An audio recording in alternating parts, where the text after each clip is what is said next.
వివిధ పరిశ్రమలు, కేంద్ర ప్రభుత్వ రంగ సంస్థలు, రాష్ట్ర ప్రభుత్వ రంగ సంస్థలు, యూనివర్సిటీలు, మున్సిపల్, గ్రామ panchayat, medical and health, mission Bhagiratha తదితర ప్రభుత్వ శాఖల్లో పనిచేసేటువంటి కాంట్రాక్టు, అవుట్సోర్సింగ్, నాన్ పర్మనెంట్ ఉద్యోగుల సమస్యల మీద సిఐటి దేశవ్యాప్తంగా ఆందోళన చేస్తుంది.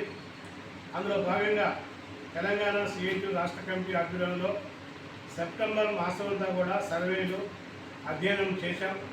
కార్మికుల సమస్యల పరిష్కారం కోసం దశలవారీ ఆందోళన నిర్వహిస్తూ ఉన్నాం.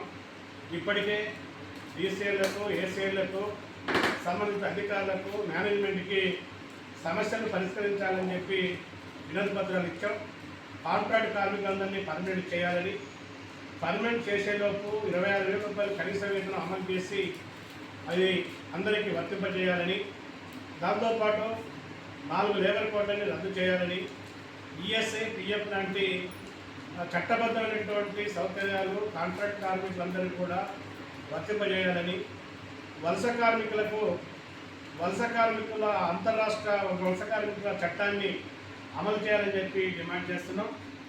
దాన్ని ఆ క్యాంపెయిన్లో భాగంగా రేపు వనపర్తి జిల్లాలో ఉన్నటువంటి కాంట్రాక్టు, అవుట్సోర్సింగ్, నాన్ పర్మనెంట్ కార్మికులందరూ కూడా కలెక్టర్ కార్యాలయంలో ధర్నా చేస్తూ ఉన్నారు. అదే సందర్భంగా హైదరాబాద్లో ప్రభుత్వం మీద ఒత్తిడి తీసుకురావడం కోసం హైదరాబాద్లో సెప్టెంబర్ 30 తారీఖున మరి చలో Hyderabad commission, labour commission office అనేటువంటి పేరు మీద కార్యక్రమాలు నిర్వహిస్తున్నాం. సెప్టెంబర్ 30 తారీఖు జరిగేటువంటి వనపర్తి జిల్లా కలెక్టర్ కార్యాలయం ధర్నా, రాష్ట్ర లేబర్ కమిషన్ దగ్గర జరిగేటువంటి ధర్నాని జయప్రదం చేయాలని చెప్పి పిలుపునిస్తున్నాం. ప్రభుత్వం స్పందించాలి, తక్షణమే చర్యలు చేపట్టాలి. లేకపోతే రాష్ట్ర వ్యాప్తంగా కాంట్రాక్ట్ అవుట్సోర్సింగ్ కార్మికుల యొక్క సమస్యల మీద పోరాటాలను ఉధృతం చేస్తామని చెప్పి హెచ్చరిక చేస్తాము.